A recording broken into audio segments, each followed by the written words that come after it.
Welcome back to Otaku Daikun. Dai here. It's time for us to resume coverage of the Tsukihime Remake. This is a guide so that you all can understand the basic lore and story of the remake, since it isn't officially released in English. Use it to supplement your enjoyment of the Japanese game, or simply to learn about all the cool new stuff we'd otherwise be missing out on. Last we left off, Shiki agreed to be Arcueid's bodyguard for having diced her up. This brought them to encounter and defeat the dead apostle ancestor Vlav. The following day is a lot more chill. It's Sunday, and that means Shiki doesn't have school. Hisui, who's a very sneaky maid, freaks him out with her morning greeting. She's come to wake him early because Akiha wants to know what the hell's been going on the last 2 days. They're all concerned, considering Kohaku found him sleeping by the mansion's entrance last night. Shiki stands up to find that his left leg is still in great pain. As usual, he brushes it off, prompting Hisui to provide him with a walking stick. In the sitting room, Akiha tries to hide her worry, and bluntly asks Shiki about his recent activities. He says that he can't explain the situation, straining her patience. Even so, he doesn't want her involved with all the vampire stuff, and while he apologizes for his absence, he refuses to say what he's been doing. She senses his sincerity, and agrees to drop the issue. She even accepts some of the blame for having confiscated his cell phone. Regardless, she needs him to be more careful, and to consider his position as a member of the Tonos. She reminds him that it's especially dangerous in the city given the recent murders. Shiki assures her that the killings will stop since the culprit was taken care of. With a smile of relief, he stands up to go get breakfast, prompting Akiha to ask about his injury. Again, he says it's no big deal. He should know better by now. To validate her concern, she jabs him in the leg, and his pained reaction tells the truth. She demands he get his injury checked out, giving him the option to see either Kohaku or Dr. Araku. We haven't gotten enough crazy cleavage lady, so we go with the latter. For as wild as she is, her skills are legit. That said, when she bursts into his room, thrilled to treat an adolescent boy, he immediately regrets his decision. She's just kidding, or is she? For all her flirting and silliness, Shiki still addresses her as a proper doctor, Hakase, which immediately wins her over. Apparently, she doesn't get the same respect from the others. I wonder why. Regardless, she gently feels his leg, taking note of bone fractures. Despite saying his injury is too boring, she treats it with impressive precision. She can tell he's been pushing his body to its limit. From what she can gather, his bones and muscles are lighter than normal, built for short bursts of intense movement like that of a bird. Akiha, on the other hand, is the exact opposite, what Araku describes as a monster. This comparison pisses Shiki off, bringing the examination to a close. There's clearly some wickedness hiding behind Araku's extroverted facade. Taking things easy, Shiki spends the rest of his day walking around the garden behind the sitting room, nostalgically recalling his time here 7 years ago. When he used to go out and play with Akiha, the garden seemed endless, but now that he's older, he can see it more objectively. It's hella beautiful, I must say. On his walk, he starts thinking about Arcueid, even though he doesn't expect to see her ever again. The situation may have been daunting, but he admits he enjoyed spending time with her. At dinner, despite warning Shiki to take it easy, Akiha gets on his case for not being more productive with his time, preferring he study rather than laze around. Harsh. Though to be fair, she was also raised in this strict manner. She hardly has any free time between violin lessons, school, and family obligations. At night, Shiki tries to get some studying done, but he can't stop thinking about Arcueid. He gives up and heads to sleep. The next morning, he feels a bit ill. Regardless, Hisui wakes him up as usual, and after he gets dressed, he heads for the sitting room to meet Akiha. Suddenly, he starts to feel much more feverish. A worried Akiha approaches him, and he notices that the closer she is, the worse he feels. For some reason, being around her is elevating his symptoms. Making an excuse, he flees the room, avoiding Akiha without taking his temperature. He then rushes out to school without eating Kohaku's breakfast. Shiki arrives at the school building 30 minutes early, a bit disappointed that Arcueid wasn't waiting for him like before. He encounters Noel in the hallway, and she forgives his absence rather easily, chalking it up to his anemia. The two start talking about his accident, until Noel starts asking creepy questions about how painful and miserable it was. Uncomfortable, Shiki excuses himself and heads to class. She really has no gauge for emotional sensitivity. Arihiko arrives for homeroom, and Shiki talks to him about recent happenings. Apparently, their friend Satsuki has been absent since Thursday. During lunch, they discuss the murders. Shiki is confident that the matter is resolved, but Arihiko is doubtful, mentioning news of a recent killing. With Vlav dead, there shouldn't be any more corpses, so Shiki feels he needs to contact Arcueid to see what's up. After school, he goes into the city to search for her. He checks her condo, but it's empty.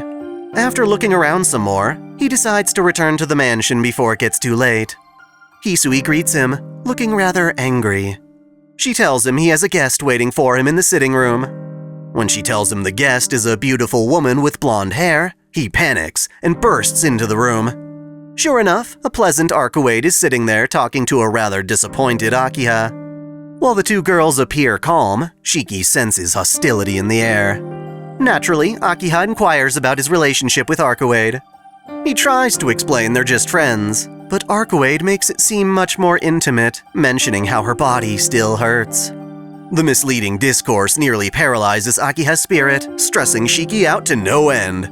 To prevent further chaos, he grabs Arcueid by the hand and drags her out of the mansion, enduring Hisui's judging eyes through the lobby. Outside, Shiki berates Arcueid for showing up unannounced, calling her an idiot. The two of them argue until she asks why he's so angry about her coming to see him. He tells her that she stands out too much, causing a commotion.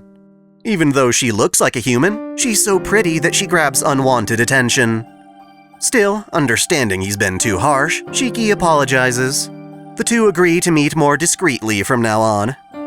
They continue their conversation in the park, where he demands an explanation for why the vampire killings are still occurring. She clarifies that it wasn't her doing, that it's still the work of other vampires. Shiki's mistaken in thinking that Vlav was the vampire Arcueid came to hunt. Turns out, he was a separate matter entirely. With that settled, she asks him why he only had 3 minutes to kill Vlav after entering the blizzard. She doesn't seem to understand just how fragile humans are, and when he asserts that vampires and humans shouldn't be compared like that, it upsets her, as if saying vampires shouldn't associate with humans, and so she storms off in a fit. He apologizes, but she stubbornly ignores him. Regardless, he follows her as she investigates the city. They come to an underpass, where Arcueid declares she's found her target. She tells Shiki to remove his glasses and look at what seems like an ordinary businessman. His unfiltered eyes notice that the man is covered in way more lines than other humans. Rather than a person, it looks like lines taking on a human shape.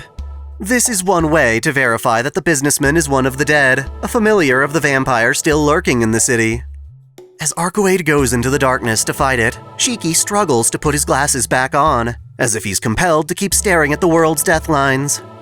By the time he does get them on, Arcueid is returned, still injured from the fight with Vlav. Despite her rejection, he continues to worry about her well-being, insisting she rest.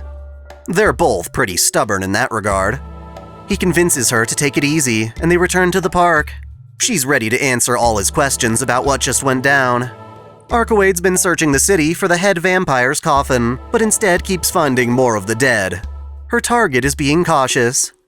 Shiki asks why she would side with humans and hunt the bad vampires, to which she asserts she's not doing it for humans. Rather, she does it for herself. This vampire should be weaker than Vlav was, but she's not in top form either. Thus, while she's confident she can tackle this vampire on her own, Shiki still feels responsible. He can't leave her alone, so he angrily swallows his fears and declares he wants to keep helping her. She makes him say it twice, and is so delighted by his proposal that she rushes in and grabs his hand. Under the glistening moonlight, they renew their partnership.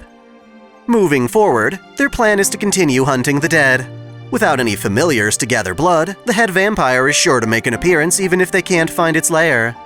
Shiki's eyes are especially good at differentiating the dead from normal humans, so Arcueid wants him to patrol with his glasses off.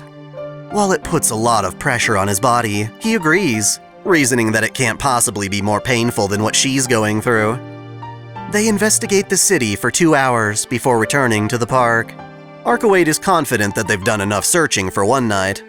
Any more would strain Shiki too much. His eyes are a dangerous ability. If he tries too hard to see things that are too faint, it can kill him. The lines of organic creatures are easier to see compared to, say, minerals. His eyes have the potential to see them, but if he focuses too much, his brain pays the price. Arcueid brings up the root, the metaphysical source of all existence, recording history without reason or bias.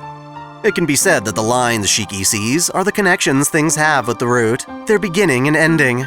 Since he's just a mortal human, not even a mage, such visions can be too much for him to handle. While it's already 11 at night, Shiki wants to wait out his headache by talking more with Arcueid. She's always ready for more conversation, considering she rarely has the chance. Using this opportunity, she explains more about vampire society. Basically, there are different tiers of dead apostles, categorized by the Holy Church. At the bottom are the dead, which are literally puppets controlled entirely by the head vampire. Next up are dead that maintain some sense of autonomy and act as aggressive soldiers. The third tier of the dead maintain just enough consciousness to blend in with society. This all depends on how intact their brains remain after being bitten. Familiars of Tier 4 and higher have actual independence. A Tier 4 familiar is like a vampire apprentice or a knight that can create its own retainers. Tier 5 familiars start gaining unique abilities due to the cursed nature of their blood, often inherited from the head vampire. At Tier 6, a vampire ceases to be a familiar at all, essentially becoming a head vampire all its own. This category includes Vlav and our current target. Generally, dead apostles will suck blood as nourishment, but by sharing their blood with victims, they create familiars. The quality of the familiar depends on the latent potential of the human being devoured. People with more resistance to vampiric blood naturally become more independent vampires, whereas most wind up succumbing to the blood and lose their consciousness. It's rare, but the right victims can maintain or redevelop enough of their consciousness to eventually rebel and even succeed their parent vampires, like Vlav did. When the police find actual bodies left behind, it's because the victims were able to remain human but died from their injuries.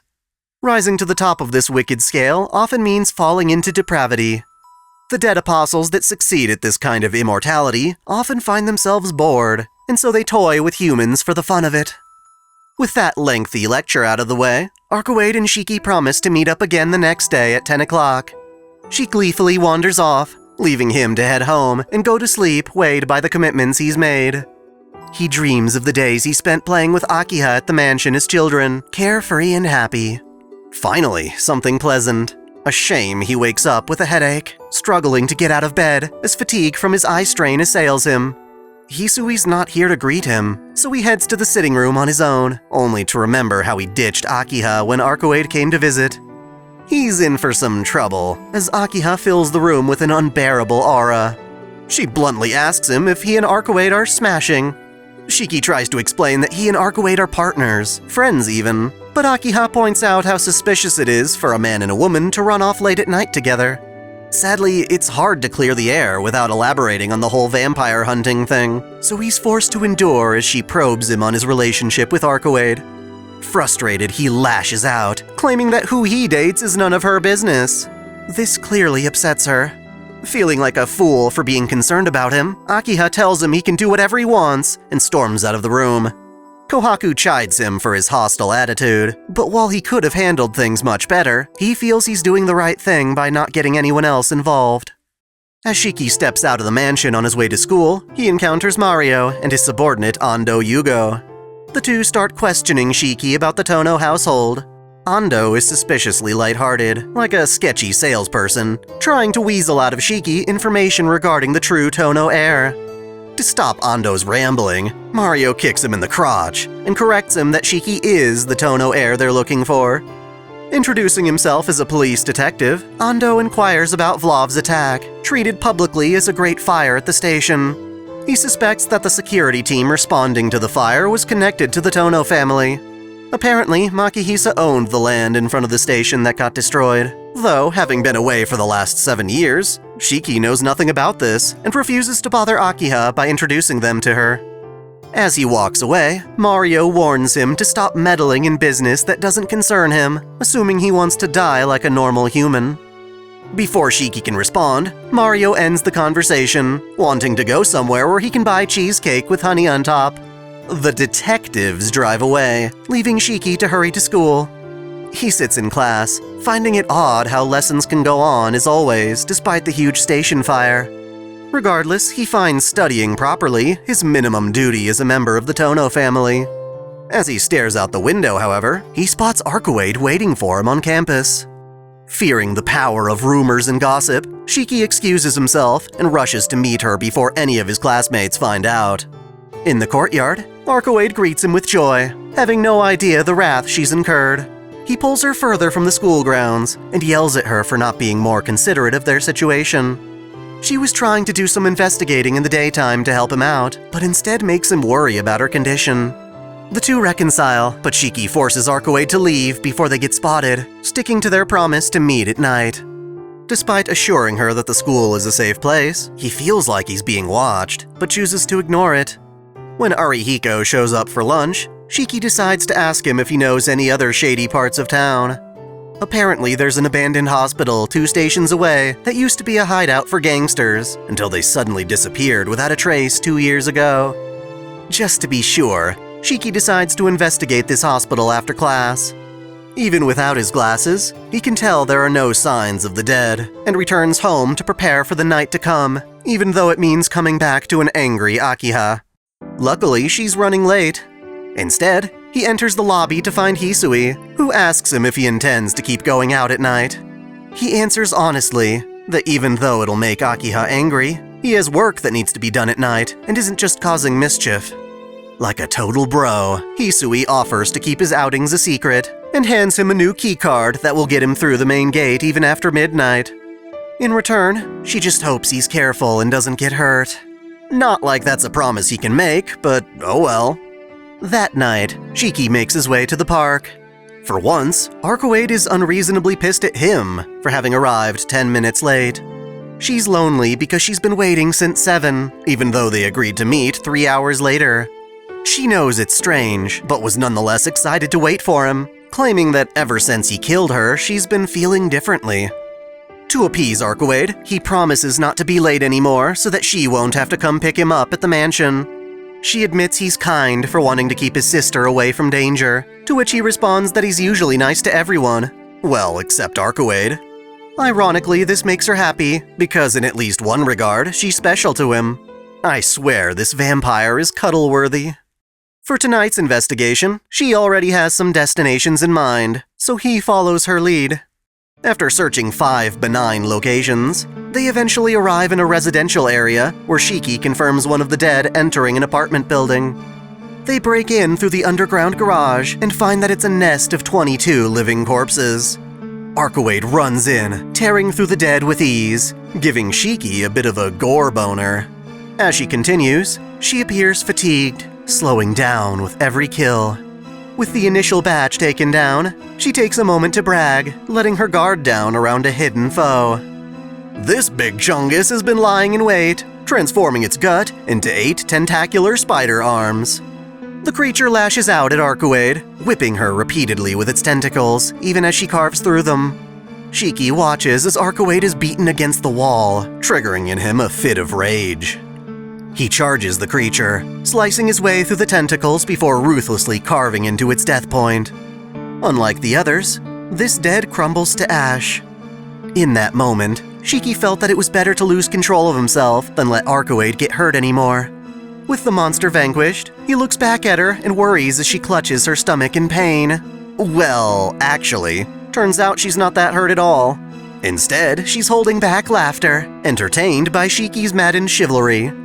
Though he's embarrassed for worrying, Arcueid confides that she's glad he can be so reliable. All of the enemies are defeated, but Shiki can't seem to slow his heart rate. He collapses, and Arcueid notes that he has a heavy fever from overexerting himself. Calling it a night, Arcueid brings Shiki back to the park for some rest. Taking a break, she informs him that gaining mystic eyes after an accident is just too strange. It's normally the sort of thing that gets inherited from parent to child, leading her to suspect that he's come from a special bloodline. I mean, she's not wrong. Both the Tonos and Anayas were special in their own ways. Shiki just doesn't know about any of it yet. Their conversation skids to a halt when, oddly enough, the wound on Shiki's chest from 7 years ago starts to bleed again. Just from glancing at it once, Arcueid looks paralyzed. affected by the blood. Feeling weak and uncomfortable, she distances herself, agreeing to meet tomorrow before making a quick escape. Left alone, Shiki reluctantly makes his way back to the mansion. Along the way, however, he spots a shadowy figure in the distance. It approaches him from the other side of the street, prompting him to ready his knife once more. The shadow also pulls out a knife, and in the darkness, their blades clash. Shiki is surprised by how natural the exchange is, as if battling to the death were normal for them. As metal meets metal, the fight reminds him of his past, the bloodbath in the forest with Akiha. The more swings they make at each other, the more he's able to confirm that his opponent is aiming for his death lines. Somehow, his enemy can see them too. The pace hastens, but Shiki feels confident he can win, finding this battle easier than the one with Flav. Just before he can land a finishing strike, however, the shadow is struck by a speeding sword that impales it from a distance. Pinned to the wall, the shadow cries, and Shiki follows its line of sight to the assailant. Atop a lamppost stands his teacher, Noel sensei, dressed in church garb. Jumping into action, she hurls more of these swords, which I assume are a kind of black keys. They surround the shadow, and with a blessing, Noel shrouds it in light. Unable to escape, it squirms about as she draws forth a massive spear and tears it asunder, leaving no trace behind. With the shadow quelled, Noel jokingly remarks that Japan is supposed to be a safe place. Despite what just went down, she retains a murderous aura behind her eerie smile. Shiki looks at her as an enemy, but worries about her long weapon. When she swings for his head, he ducks underneath the lance, but hesitates during his counterattack. Noel takes this moment to pull out a technique from judo, reversing his momentum, sending him crashing to the ground. Psyching herself up since it actually worked, she pins him to the ground by stepping on his chest. She vents her hostility while checking him for bite marks. When it's clear he's not a vampire, she lets him up and hands him his glasses. In her usual flirtatious manner, she teases him for being out late. Considering Shiki doesn't ask about the vampire stuff, Noel assumes he knows what he's getting into and starts informing him about the church, proclaiming to be a lovely exorcist of justice. She clarifies that the shadow she just destroyed was specifically targeting him. She figured it out by watching him since he left the mansion. He's been working with Arcueid after all, someone Noel refers to as a monster. From her observation, Shiki is following Arcueid of his own volition without having his blood sucked, which she finds odd. Unwilling to accept their mutual partnership, Noel fuels doubt by mentioning the head vampire in the city has been hiding there for a few years now, whereas Arcueid only just arrived recently. She warns him to be careful around Arcueid if he values his life. Having spoken her piece, Noel leaps away like a friggin' superhuman. Contemplating all that just happened, Shiki tries to make his way back to the mansion, but winds up being too exhausted to make it inside. Instead, he begins to fall asleep by the main gate, catching a glimpse of a black leopard as his eyes shut. In his dream, Shiki recalls memories that Makihisa had him forget. It's the forest incident again. He recalls that, amidst the blood and the loud cicadas, he killed a boy, but was forced to repress the memory. He wakes up the next morning in his bed. It's obvious Kohaku brought him in. Ruminating on the previous night, he lingers on Arcueid's distressed face before they parted ways. Without Hisui to greet him, Shiki tries to get up, only to fall straight to the floor. His body is numb, lacking the strength to even stand, so he waits on the ground until Hisui comes to check up on him. She feels awful for not being there, and even as she arrives, she can't bring herself to touch him. Kohaku is the one to bring him to his bed. During my playthrough, this was the first time Hisui's fear of touching men was ever mentioned. Anyway, due to his current condition, Akiha calls to announce his absence from school. He's gotta stay in bed and rest. More importantly, he requires medical attention, and who better to do it than our eccentric Dr. Araku? She's a sadist, disappointed by Shiki's light injuries. Apparently, she gets off on trauma and the pursuit of knowledge. Again, she does a proper exam, even giving him an injection to help with the fatigue. Before leaving, Araku becomes interested in the scar on Shiki's chest. She gets a kick out of inspecting his shirtless body, and remarks how an injury causing a scar like his would be enough to kill even a monster. With that, she leaves him to rest. Time passes peacefully until the afternoon. Feeling a bit better, Shiki decides to take a walk around the mansion. Out in the yard, he finds name carvings that he and Akiha made while playing as kids. For some reason, the name Shiki has been carved more often than Akiha. Confusingly, one of these carvings was placed on the ceiling of a gazebo, much higher than where a child could reach. In a hidden spot, he reads the text, "Watch out for your big brother." Before he can think too much about it, he notices Hisui in the garden and watches as she walks into the surrounding forest. Following behind, Shiki finds a building he doesn't remember. Wandering deeper, he comes to the forest clearing, the same one from his haunting memory. Being here provokes the memory, and his chest wound reopens, bleeding out onto his hands. His consciousness wanes, and he collapses in the clearing. He wakes up in his room to the sound of Akiha berating Hisui for letting him find the clearing. She says there's no point calling for a doctor since his wounds aren't normal, and that Hisui had a duty to keep him away from there. She even accuses Hisui of leading him to the forest intentionally. Akiha is about to slap Hisui when Shiki tells her to wait. He defends Hisui by taking the blame for himself. Apparently, he's been asleep for the last 10 hours. Worried about his appointment with Arcueid, he tries to get up out of bed, only for Akiha to beg him to stay. She promises not to inquire more about his nightly activities, so long as he takes this one night to rest. Unable to say no to her after showing such concern, he complies, getting back under the covers. The siblings talk about the garden where they used to play. He asks if there was a third child in their group back then, to which she feigns ignorance. She wishes him a good night, and it's not long before he's back to sleep. Feeling much better, Shiki wakes up to a pleasant surprise, Arcueid in his face, leaning over him on the bed. After being stood up last night, she's here to see what's up. Being so close, he notes how she's especially beautiful, but he can't help but panic should Hisui walk in at the wrong moment. Arcueid entered his room through the window, but that doesn't mean they're in the clear. Obviously, she's angry about waiting around all night, only to find him peacefully asleep at home. She tries to describe her frustration, but it's something she's never really felt before. After sneaking in, she found him sleeping like a corpse, and worried whether he'd ever wake up. Considering his feelings, she even went through the trouble of using her mystic eyes on Hisui to implant the idea that he'd already gone to school. It's kinda like those Jedi mind tricks. Understanding, Shiki apologizes for breaking his promise.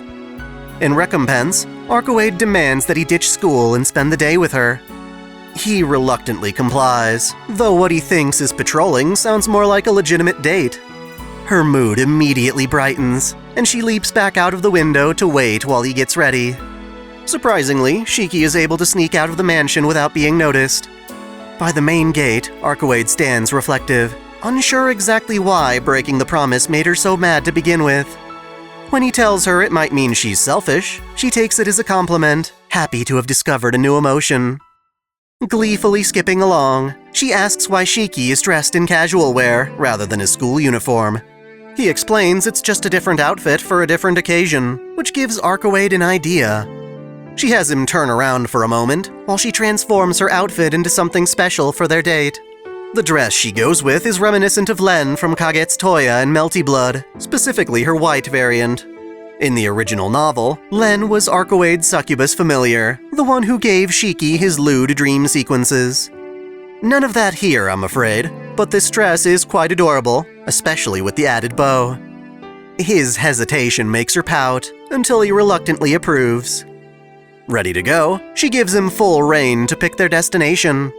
The two head to the city square, attracting attention due to Arcueid's beauty. For some privacy, Shiki decides they should go see a movie together. At first, she isn't very excited about the prospect, but goes along anyway. From some limited options, he picks a French romance film. They have 10 minutes to kill before the screening, so she suggests a game of shiritori after seeing another couple having fun playing it. Being a spoilsport, he adamantly rejects the idea before entering the theater. The film winds up being pretty generic, and he's worried it was too boring for her. On the contrary, though, she had a ton of fun. While she knew about movie theaters, actually going to one wound up being way more satisfying than she expected. Outside, she expresses how impressed she was, enjoying it way more than he did. He expands her horizons by criticizing that the movie they just saw wasn't even that great. Damn, dude! Just let the girl have fun for once! The two head to a food court for a late lunch, getting the tried-and-true burger and fries. While eating, they converse about how Arcueid sleeps for many years at a time between vampire hunts. As such, she usually reads magazines and newspapers to learn a bit about the modern age, even if the hunt itself is over quickly. So she'll know about certain things, but as we saw with the cinema, knowing of something and actually experiencing it can be entirely different. Despite eating junk food, he notes how elegantly she approaches the task, embarrassing her. He negs her about her chewing, and how it doesn't suit his image of her. What a dick. Moving on, he asks about vampire food.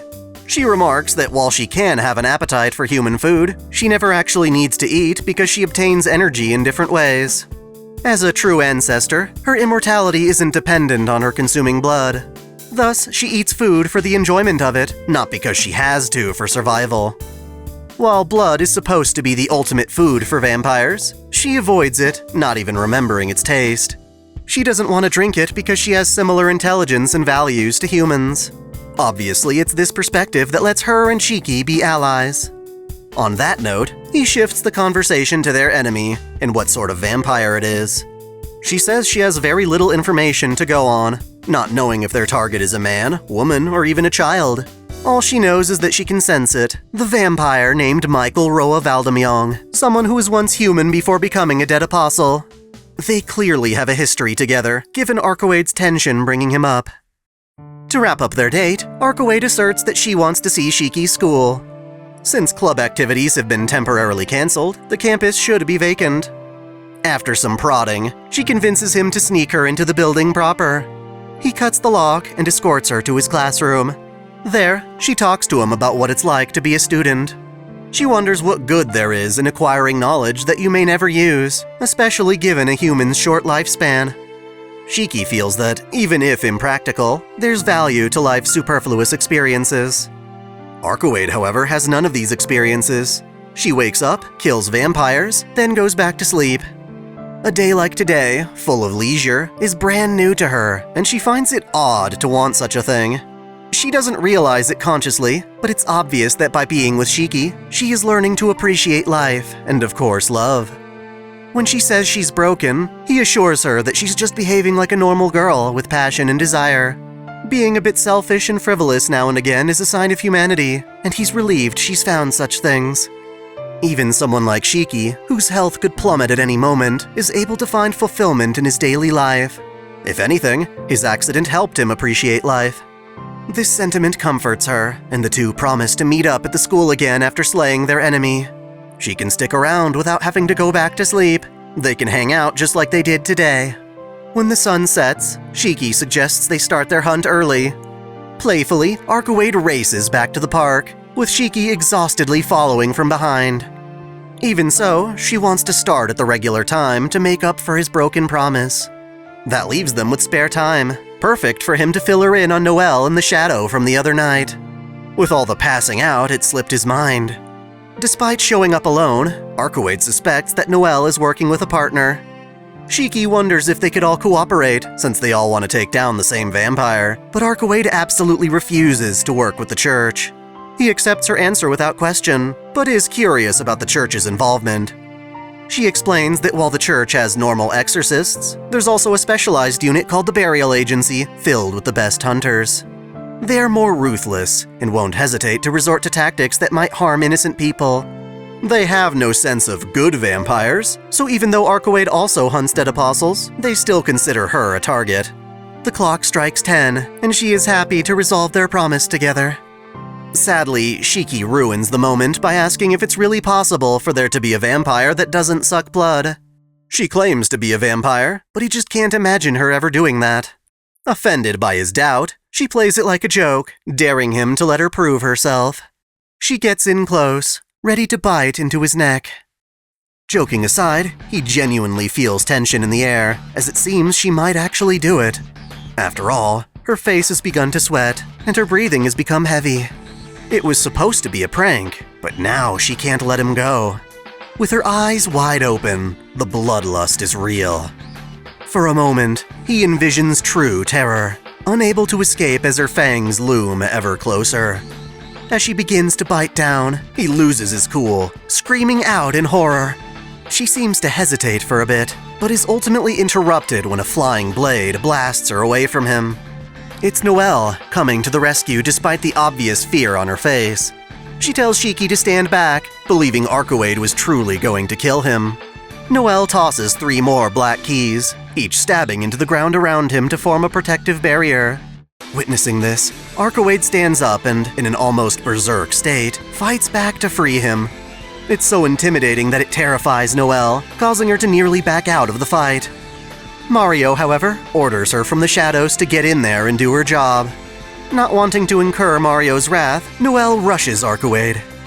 Swinging through her fear, Noel is able to hold her own, or at least that's how it seems.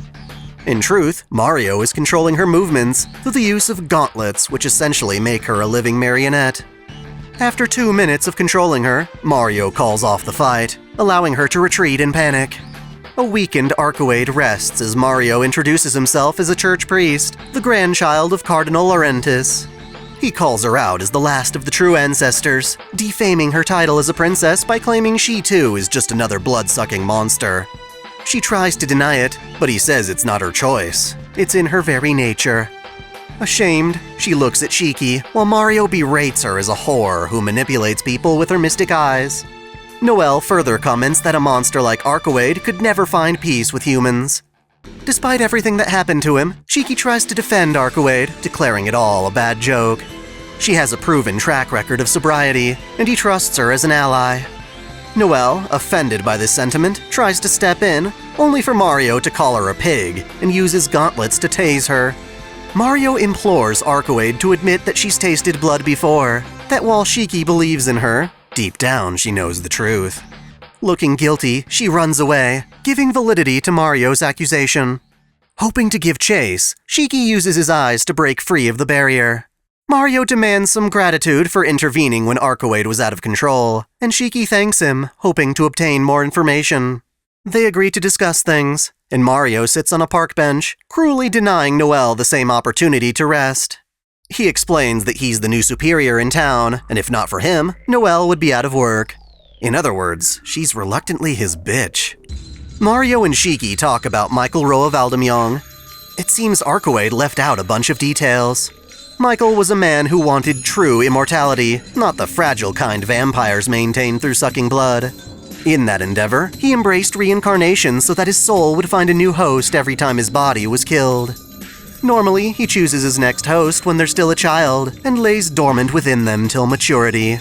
Then he awakens, able to carry on in a new form, earning the church's nickname, Serpent of Akasha. Simply killing the guy isn't enough, seeing as how Arcueid's already forced him to reincarnate 16 times. He's also tricky to find, since his host remains completely human until the next awakening, after which they become a vampire through the infection of his soul. The only consistent clues are that Roa's new hosts are typically wealthy people of high social standing, and are born with special abilities. Thus, for this incarnation, the church is highly suspicious of the Tono family, specifically their eldest son. After meeting with Shiki, however, Mario believes they must have been mistaken, as he's clearly not the host. You see, Mario can sense a person's psychology by talking to them, but that doesn't work if he's talking to a vampire. Back to the drawing board, Mario apologizes for intervening on Shiki's affair with Arcueid. Noel, on the other hand, protests to this sudden turn of events, refusing to let Shiki go and make friends with a monster. Of course, Mario punishes her insubordination by tasing her, till she's a twitching mess on the pavement. With this chance, Shiki runs off into the city, hoping to find Arcueid. He checks her condo, only to find it empty. Downtown, he strains his eyes looking for clues. Bearing the pain and nausea, he heads through dark alleyways while clutching his temples.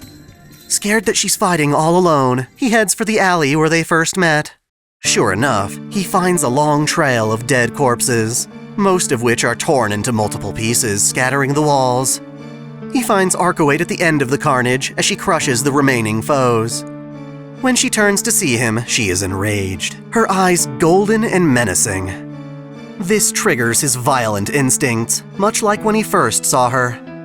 His blood boils, and he loses all sense of reason. Even though Arcueid calms down, it's too late for Shiki. His desire to kill turns carnal, and he angrily tackles her to the ground. His arm pins her by the neck as she tries to bring him to his senses. Entranced by her figure, his libido roars, desperate to claim her in the blood-soaked alley. He fights her attempts at resistance, becoming more and more aggressive with her body. As he looks at her crying face, however, he begins to push past finding it pleasuring. He realizes what he truly wants to do is prevent her from crying, not cause it. Images of the woman he cherishes flood his mind, subduing his madness. While he sits in profound shock and regret, Arcueid stands up and straightens her clothes.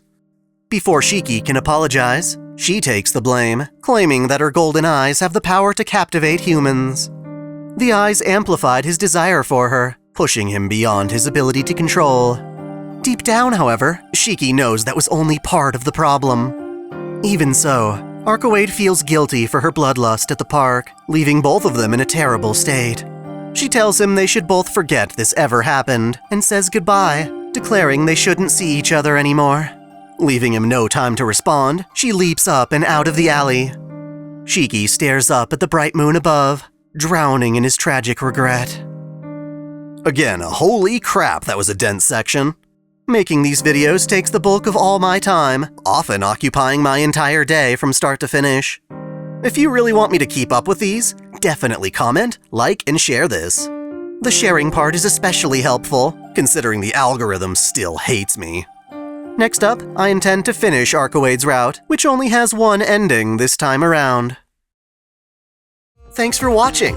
If you enjoy this channel, help us grow by liking, commenting, sharing the video, subscribing to Otaku Daikun, and most of all, smashing that notification bell so you don't miss out on all of our anime discussion, lore, or Let's Play content. You can support us directly through Patreon, Subscribestar, or our YouTube membership, all of which come with benefits like exclusive vids and early access. As always, celebrate your fandom!